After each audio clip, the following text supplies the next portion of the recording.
tonight is Robert Hammond. He's the first District Trustee of the Orange County Board of Education. He's here to talk to us about stopping Common Core in Orange County. Robert graduated from Orange High in 1979. He spent time in the U.S. Marine Corps. He was a combat engineer. Then he attended Fullerton College, and he helped to restart Young Americans for Freedom. He also spent every semester broadcasting, so I'm sure he's a good speaker. I'm not worried about that. Every semester speaking on the campus. He then attended University of Laverne and graduated with a BA in Broadcast Communications and a religion minor, grounded. While at the university and continuing after graduation, Robert worked for Focus on the Family, great radio show coming in through the afternoons.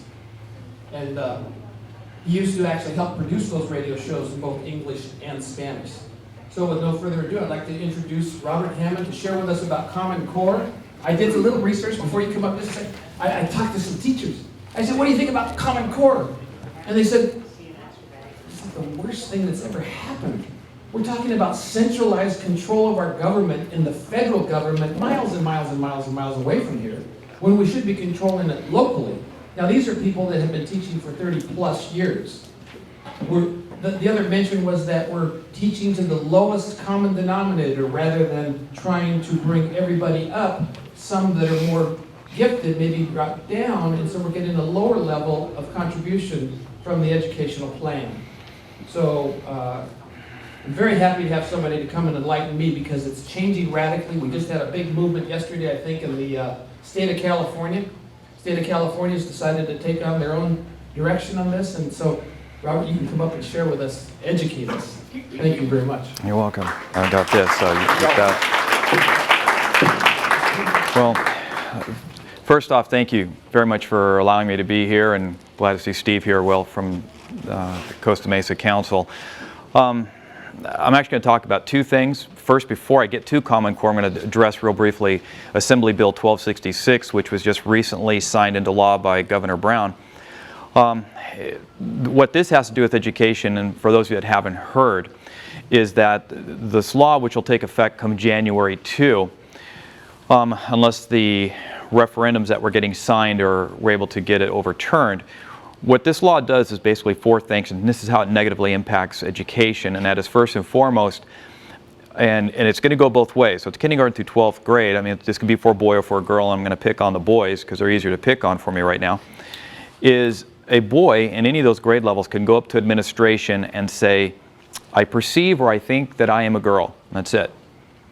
At that point, administration will be mandated by law to allow that young man to then go and use the bathrooms, locker rooms, showers of the girls, because he's professed to be a girl, and they can't stop it, even if the girls are present. So we're not going to worry about protecting the privacy of all the young ladies.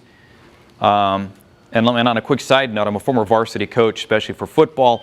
And if this had been in law when I was a varsity coach, I can guarantee you I probably would have lost my entire varsity football team. They all probably would have put on hula scoots or something like that. When the incoming, say, swim team or track team or volleyball team, because a lot of times the girls that are playing athletics are, a lot of them, I won't say all of them, but a lot of them are in really good shape. All of my guys would have said, sorry, coach, we're putting on skirts today and we're all going into the girls' locker room because, hey, we heard the incoming girls' swim team is in. It's not rocket science here. So the first part of this is that, first of four, is that it allows a boy to go into a girl's locker room and use the shower facilities if they still have it. No questions asked. You can't demand proof. The boy doesn't have to start wearing a skirt or anything like that. The boy can be dressed like I am. He can be dressed in a suit and tie. It doesn't matter. The second thing is that if a boy then is allowed to start using the girls' facilities, that same boy can then go to the women's athletic director and say, I want to try out for the girls' water polo team, the girls' softball team, the girls' basketball team, whatever. The athletic department, the girls' athletic department at that high school is mandated by law. They must give the boy a fair tryout to make the team. So that means you could theoretically have some guy that's 6 foot whatever playing on a girls' basketball team, and some poor 5'2" girl comes dribbling down the court, tries to go to the hoop. Next thing you know, you've got someone like Shaquille O'Neal putting this little girl down hard onto the floor.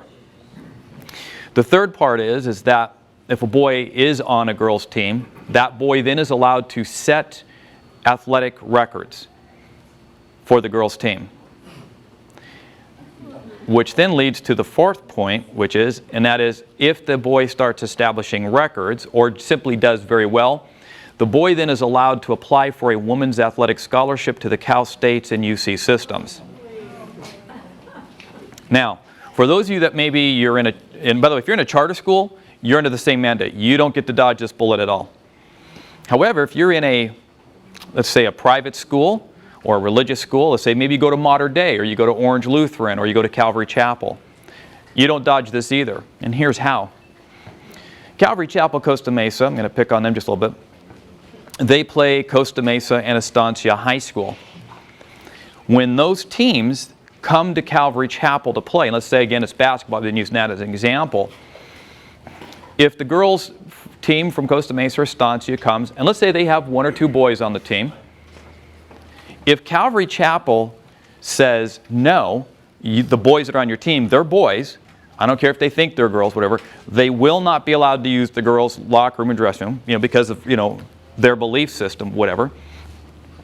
The referees then have the option, if they want to, and I guarantee you that this will happen, the referees will basically, they're supposed to talk to school. Look, we really think you should let the boy, this person thinks they're a girl. They need to go use the the girls' facility. Calvary Chapel says no. The referees then, in their discretion, can forfeit the game against Calvary Chapel. No questions asked. Done. If CIF wants to, and they're the governing body for all high school sports, if they think that it is egregious enough, they can cause Calvary Chapel to forfeit their entire season. So now it's no longer even any type of, I'll say, acceptance, whatever. It is mandatory acceptance, and your religious beliefs or your societal beliefs, whatever, will not be a protection. So I bring that on up to simply say is that there's a lot going on in the area of education that we really need the word to get out on, and I don't say anything good about this. And on one other thing too, because I'm a former coach, if I'm a varsity coach, or even a junior varsity coach, doesn't matter, but as a varsity coach, as a football coach, if I happen to have a young lady that comes on out and says, I want to try out for football, by law I'm supposed to give her that tryout. Here's what they're not really telling you, and this is what they're not warning the coaches about. If that person comes out onto the field and that person gets hurt, the coach is personally liable. And he cannot or she cannot be protected from a professional standpoint.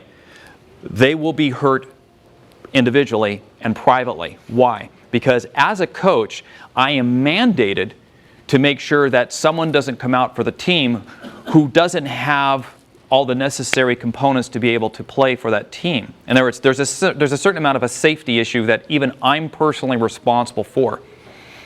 If I fail that, then in essence, I have endangered that child by allowing that child to participate and be involved in a sport that was harmful to the person.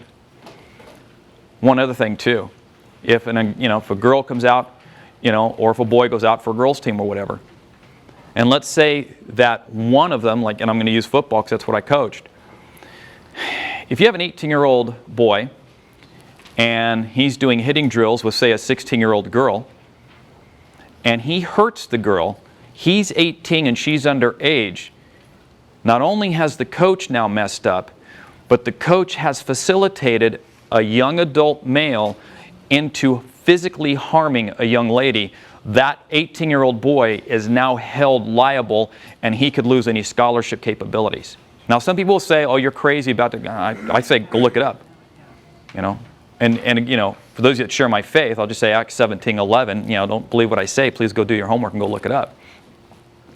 So AB-1266 is beyond bad law, and next week at our board meeting, I am bringing it on up again to have our board hopefully come out again unanimously that this should not be implemented.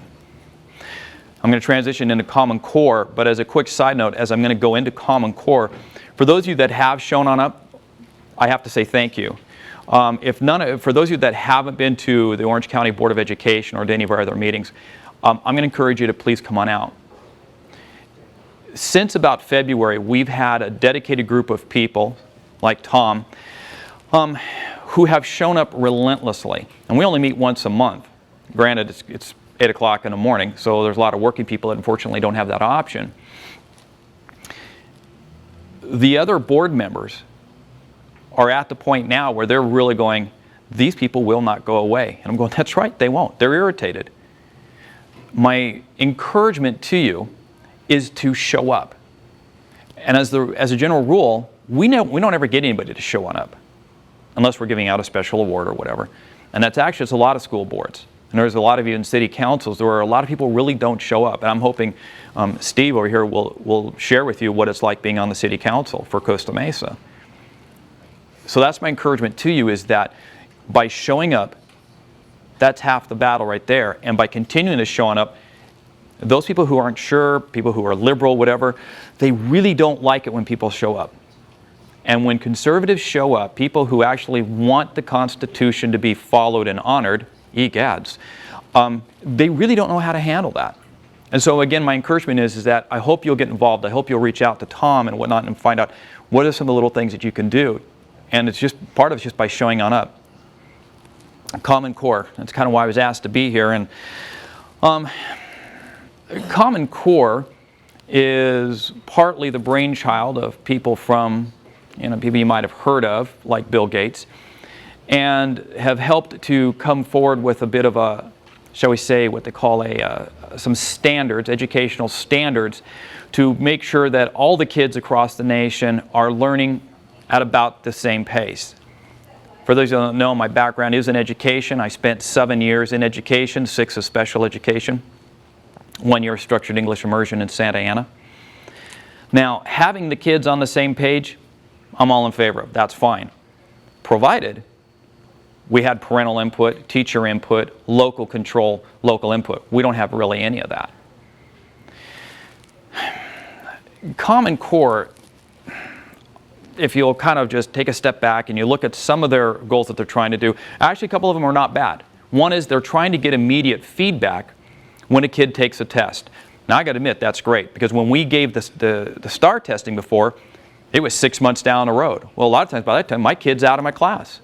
I can't go and remediate a problem I don't know about. Now people say, like, well, as a teacher you're supposed to know, basically know everything. I was like, well, it's true, but when I'm dealing with about 30 kids and I'm teaching multiple subjects, do I have an inkling where every one of my kids is at? Absolutely. And I was an old school maestro, Spanish for teacher. I did home visitations.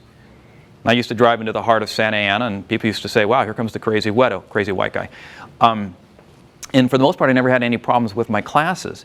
So yes, I really knew where my kids were at, but to have stuff fine-tuned would be great. The problem with the testing, by the way, all the testing is on the computer. Take handwriting for the most part and throw it out. I was, again, one of those old school teachers that we practice penmanship.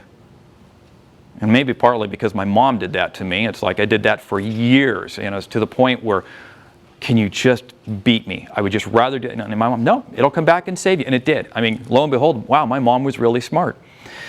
My kids grew in their penmanship, which in turn allowed them to write better. It in turn allowed them to write better essays, and it also encouraged them to write more. And all the other fifth graders failed in that. My fifth graders, to me, at the end of the year, were out testing the GATE kids. Of course, on a quick side note, part of this because I was also using a homeschool curriculum, but you're not really supposed to know that, even though I had permission. So Common Core is an attempt to get everyone on the same page. In and of itself, okay, that's fine, but again, we don't have all the local control. That's the bad news of it. The testing, instantaneous. We get instantaneous results. Great. The bad news is it's the amount of information that has to be dug up from the kids. And this is where each and every one of you can help. Because I know a lot of times is that before I was ever involved as an elected, I was always wondering, like, gosh, well, what can I do? What can we do? What can my family do? My encouragement is for you, each and every one of you, get to know your local school. Hopefully even your school board. But find out what schools are already going to be implementing Common Core. Santa Ana Unified has absolutely embraced it. They are in love with Common Core. Done deal. You need to go to the schools and say, are you implementing any aspect of Common Core? Now sometimes you're going to get the look of what's Common Core. You really will from some of the teachers. Don't blame them. Just some teachers they're just kept in the dark. It's not their fault. So this is your chance to inform them what's going on. Find out from the school what test or tests that they're going to be doing on Common Core or with Common Core. And then ask them, well, what information has to be plugged into the computer? Well, obviously they're going to say, well, we need to have the kid's name in there. Well, okay, that makes sense. We need to know that Johnny's taking the test, and and it's not for his brother, Bill. Okay, and then you ask them, well, what else has to be in there? Well, obviously we'll have to have maybe a student identification number. All right, I can, maybe go with that. But then they'll also tell you that, well, we have to have the kid's address in there. Wait a minute, we have to have the kid's address in there for a test? That seems a little weird. Now, according to some states, they've even been doing things, asking questions like, is anyone in your home taking any type of prescription medication? What church does your family go to? Does your family have any weapons? Is there any veterans in your family? Okay, wow. That's enough violation of the Constitution, to send anybody's head spinning, I would hope. The idea is that, and this is where I'm going to encourage you, this is one of the things that you all can do, is find out what schools are doing it, get to know them, be polite, be nice, and ask them, are you going to do Common Core? Are you going to do any of this testing on the computer? And if they say yes, you go, great. Please show me what information has to be plugged into the computer. I need that information because I can't present all of my case because I can't go to every school. Wish I could, but I can't.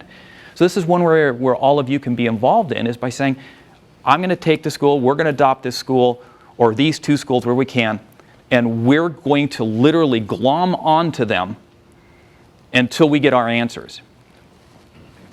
So that's about the testing of Common Core. Here's where the nightmare really is. Not like some of this isn't bad enough.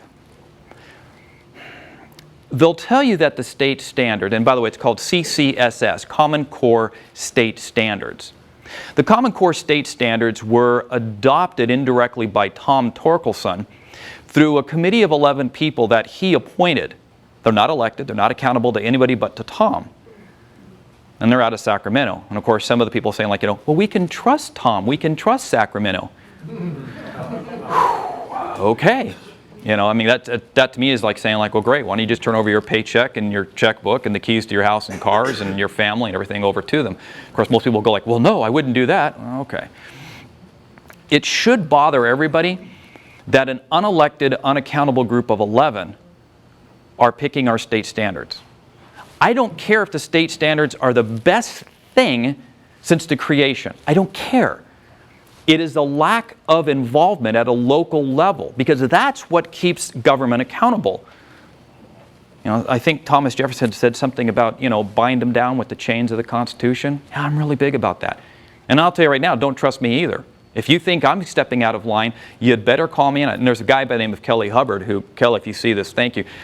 He challenged me on something, and I appreciated that. And I think I about made him fall out of his chair when I thanked him.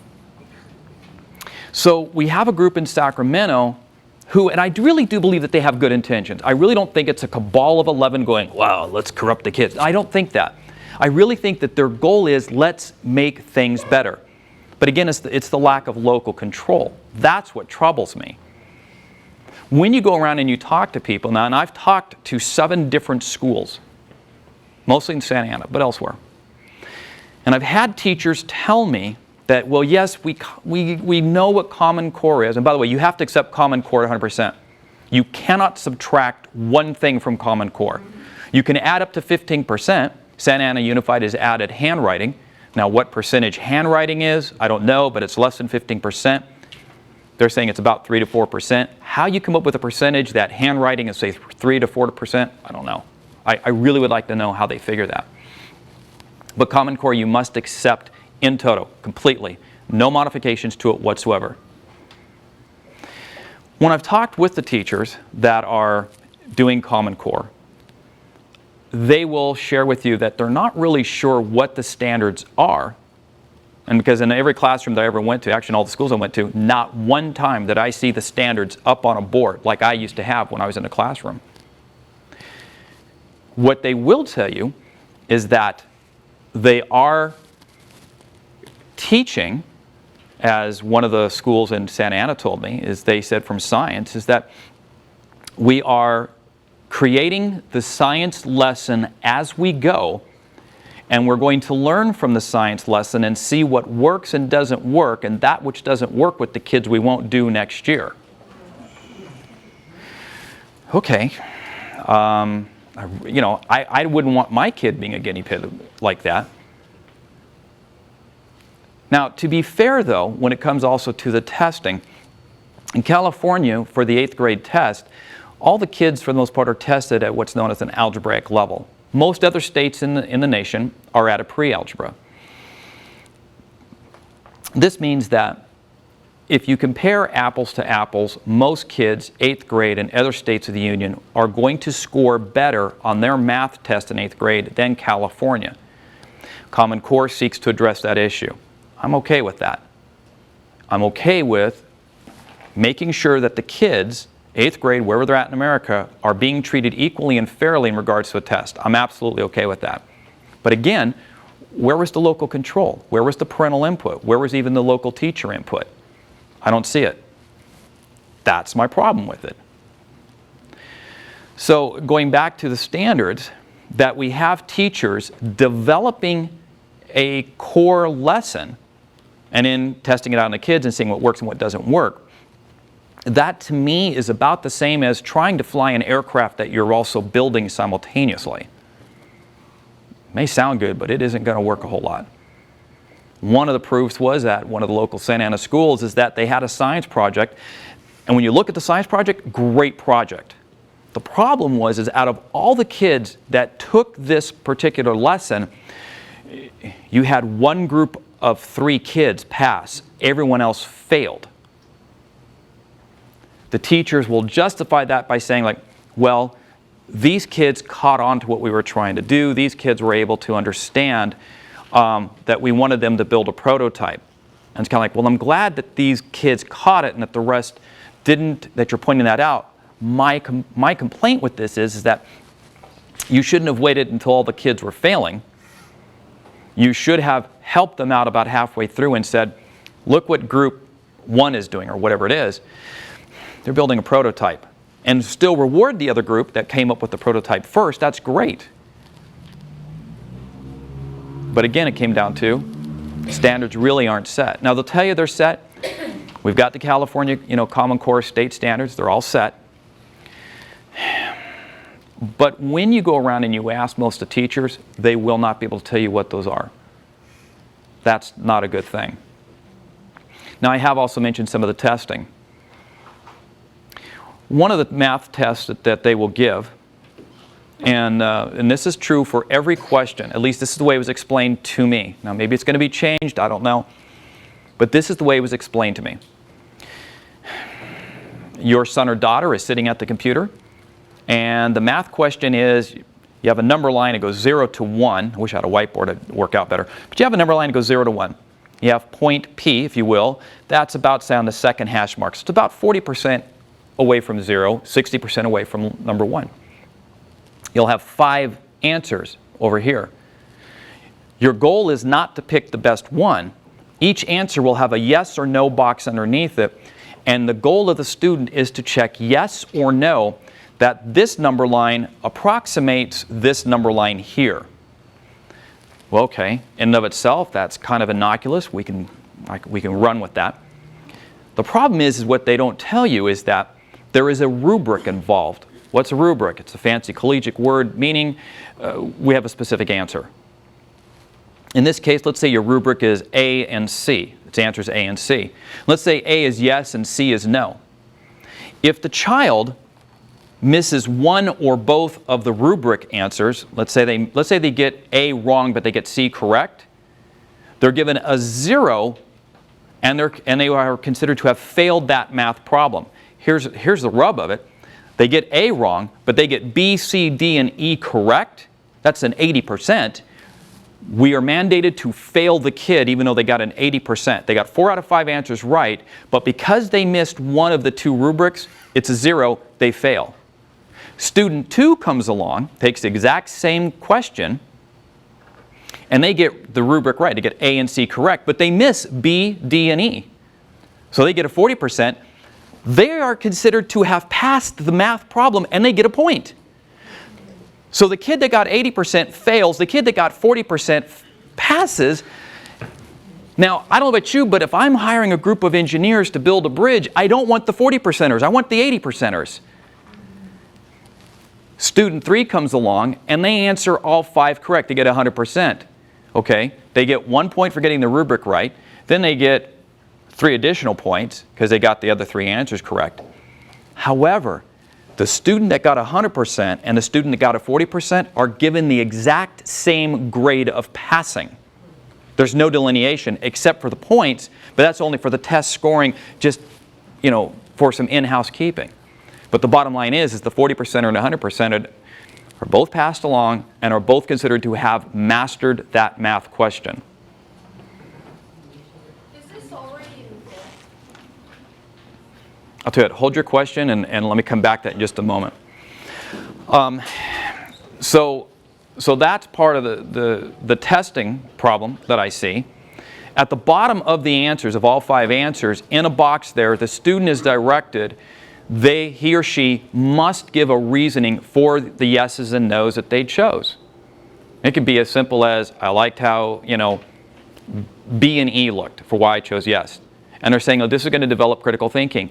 No, it's not. I can tell you as a former elementary and high school teacher, the kids are going to learn to cut corners on this. And as soon as you go on, you can never go back to that question. Unlike when all of us were taking a test, maybe 3 questions, 10 questions down the road, all of a sudden you go, oh, wait a minute. Something just triggered me about question 2. I can go back. You can't with this. On the computer, when you hit done, you're done and it's off. No second chance at it.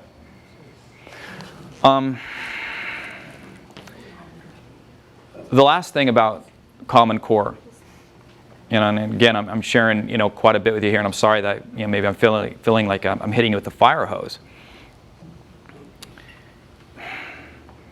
We have been instructed at the county level that we have absolutely no legal or constitutional authority to say no to Sacramento. Well, I disagree with that for a number of reasons. But what they are now admitting is that school districts in California have applied for waivers from the U.S. Department of Education. I think that's wrong. I don't think we need to apply for any type of waiver from the U.S. Department of Education. I actually think the U.S. Department of Education is unconstitutional. And one of the best things we could ever do would be to get rid of the U.S. Department of Education. That would lower our taxes and we could fund a lot more things, but I digress. These school districts have applied for a waiver from the No Child Left Behind. Arnie Duncan has said, no. You will give like your state testing that you've already done, to which our textbooks, by the way, are aligned with. Our textbooks that we currently use are basically aligned for what's known as the STAR testing. The Common Core curriculum is not aligned in any way, shape, or form with their current textbooks.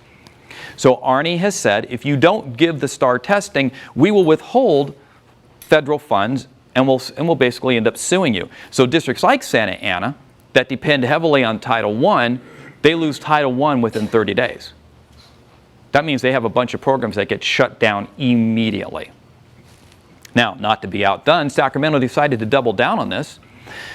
And Tom Torkelson and his group said, well, if you guys don't give the Common Core testing, we'll hold back money and maybe sue you. Legal counsel has told us that if we obey the feds, we are automatically in default with the state, and if we obey the state, we're automatically in default with the feds. In other words, we can't please both. We could irritate them both. It is so bad that at our last board meeting, our board, I didn't even have to bring this part up, our board had to ask legal counsel what would it take for us, the Orange County Department of Education, to sue both Sacramento and Washington, D.C. in regards to all of this. That's kind of where we're at. The school districts that I have talked to have all said, yeah, we're aware that we can't please both. And they're aware that if we go with the feds, the state hammers us. If we go with the state, we lose the Fed money. They're in a quandary. Orange Unified has already told me they're going STAR testing. They're not going to do state, the Common Core. Santa Ana's told me they're doing Common Core. They're not going to do the state. Yet everybody's saying, well, we're prepared to get hammered. Yeah, but to what extent? What we have now created, and with all this that I have said, this is what I'll call my foundational problem with Common Core.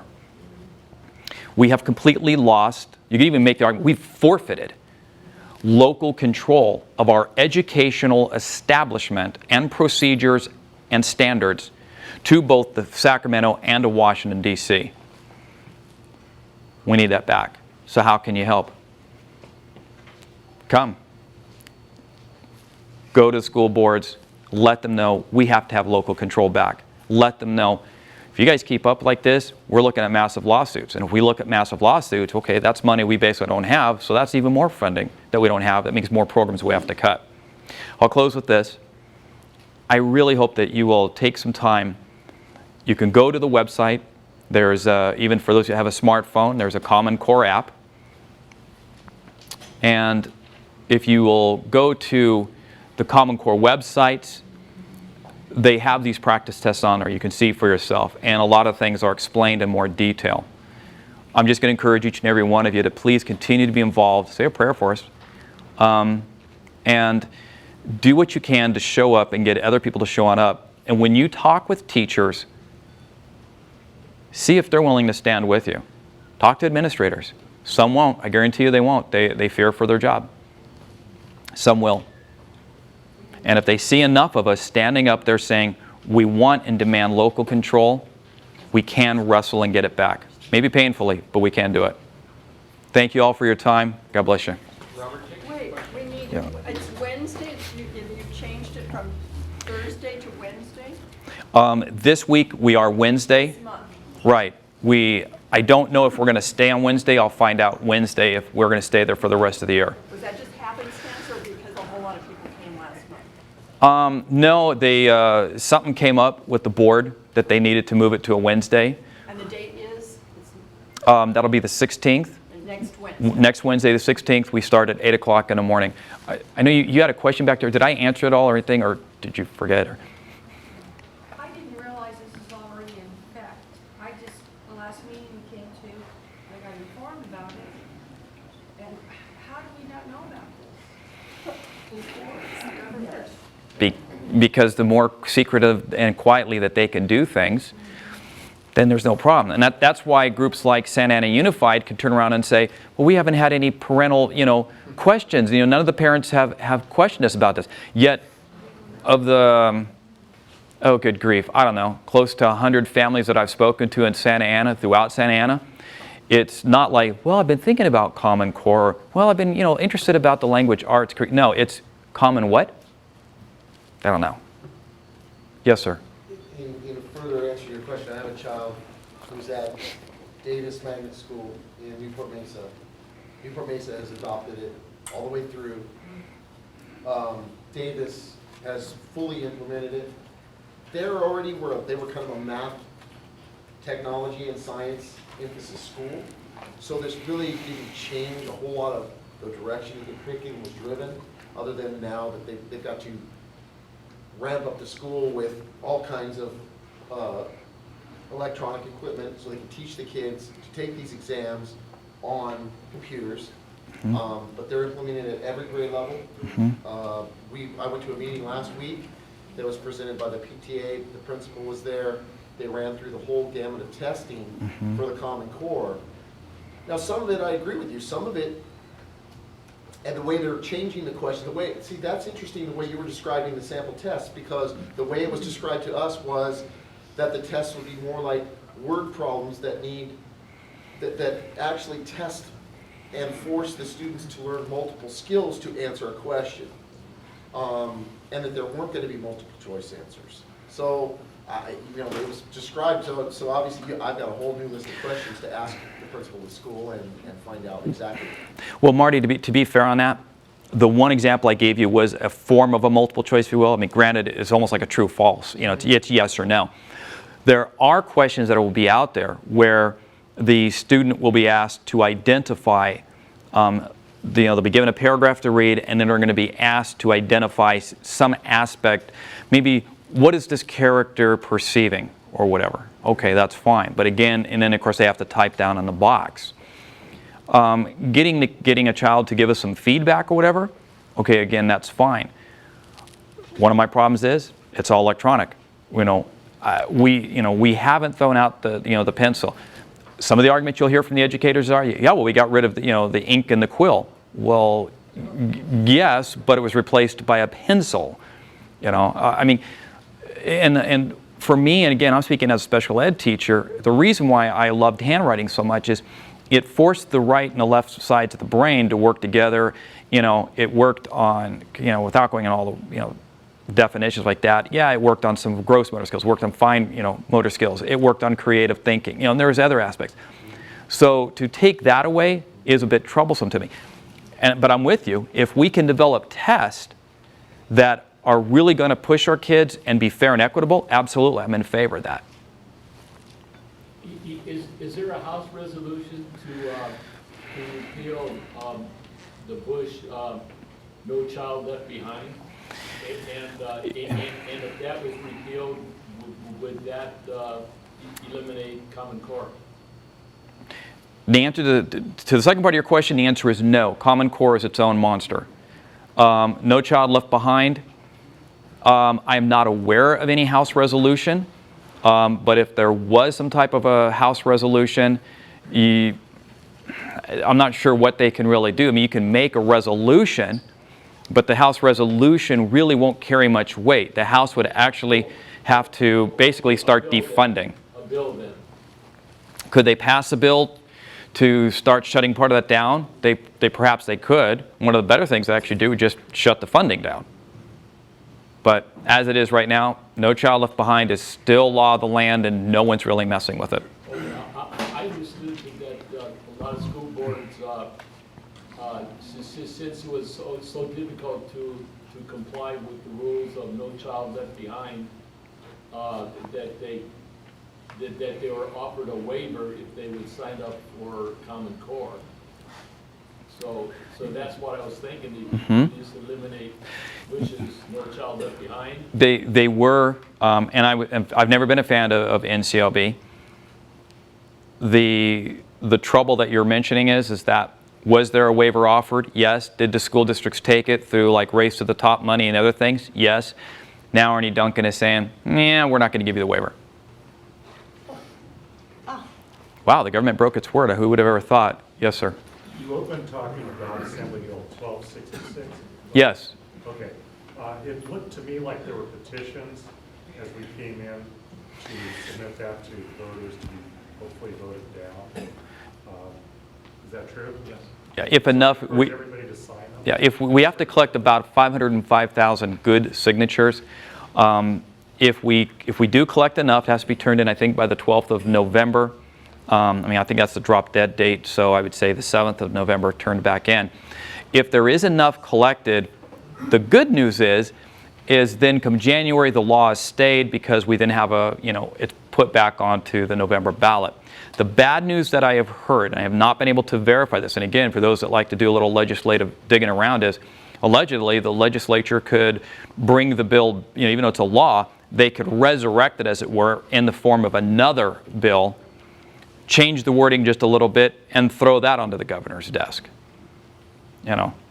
So, but do I think we need to roll over on this? No, I think we need to fight it. So, yes, ma'am. I understand that several states, like the state of Indiana, the people were able to totally get rid of Common Core. How is Indiana, say, able to do that where, like you're coming up with, one wants to sue you and the other wants to sue you, sort of, in between. So how do you think Indiana, for example, was able to do that? The quick answer to that is that in Indiana, you had a lot more, I'll say, grassroots, a lot more conservatives, and in a smaller geographical area, that was able to flood kind of what they're doing. The second part of that is they're not dealing with the liberal, out of control monster that we have in Sacramento. I mean, at least in Indiana, for the most part, you have a lot more, percentage-wise, you have a lot more state legislatures that are willing to listen, whereas in here, if you're against Common Core, well, you must be a Tea Party person. All right, that's the problem. And one other thing, you were speaking to Matt, but I understand, because I've heard the lady, Earlene, I can't think of her last name, who's written a book all about Against Common Core. Orlean Cole, yes. Yes, and she was saying too that, like in history, they say, Hitler was really not a bad person. Hitler was really a really kind, good person, because the history is just totally destroying our country. I haven't had a chance to look that deep into that, and I know I have to wrap this on up, so I apologize. And I will applaud the people. I think this was back in New York. I think actually it was in Brooklyn, of all places, where an English teacher during an essay asked people, saying, as part of one of the Common Core questions it was in a pilot program, and said, it's 1938, you live in Germany, give 5 reasons why you could support the Nazi Party. For extra credit, give 3 reasons why you can agree with people losing some of their rights for their failure to support the government in a time of crisis. The question was eventually pulled. The teacher was heavily admonished. I applaud. Now that's exactly what administration should have done. The problem is, and here's part of the loophole, is that with Common Core, teachers are not simply allowed, they are encouraged to start coming up with kind of their own questions, their own standards, if you will, their own models. I'm glad we're allowing that, but there's no real checks and balances. So that's why you will occasionally see something like that slip through. I don't think you're going to see a lot of that, but the fact that we saw even one is unbelievably troubling, and that should never, ever be allowed to happen. So, Tom, I probably should end it here. I want to thank you all. John, did you have a question? I just wanted to ask about the recording of the testing. The records of those tests, will they stick with these kids for the balance of their lives, even though they're getting such a great test grade, but it's not the one that you think, or the Common Core thinks should be the pass? I mean, these kids are being degraded and compartmentalized, and this may harm them for the balance of their lives. And we all know that some of us advance after 12 or 14. In my case, a lot later. Well, I'm with you there. That's, I joke around that after I graduated from high school, I was tired of my mom and dad telling me what to do. Matter of fact, I was just tired of being told what to do, and so I joined the Marines. Like they didn't tell me what to do. And so I could say, yeah, I became a lot smarter, especially after I got out of the Marine Corps. The testing will stay with the student. The testing is then archived. The problem is that it appears that there are multiple different governmental agencies that will have access to that and to all the information that is put in. And the last time I checked, Communist China, they're not our friend, was able to hack part of the Pentagon and a few other things. What makes you think that some other foreign entity out there isn't actively trying to subvert and to access data files? And what would be worth billions to any other country is to know exactly the history of every single child, so that if that child happens to step up into the business community, they step up into an educational, or they step up in any type of government, if you happen to know the background of that child, you now have a leg up. Actually, you have 2 legs up. So it can be kind of scary. I wish you all the best. Thank you for your time. Thank you, Robert. Thank you very much.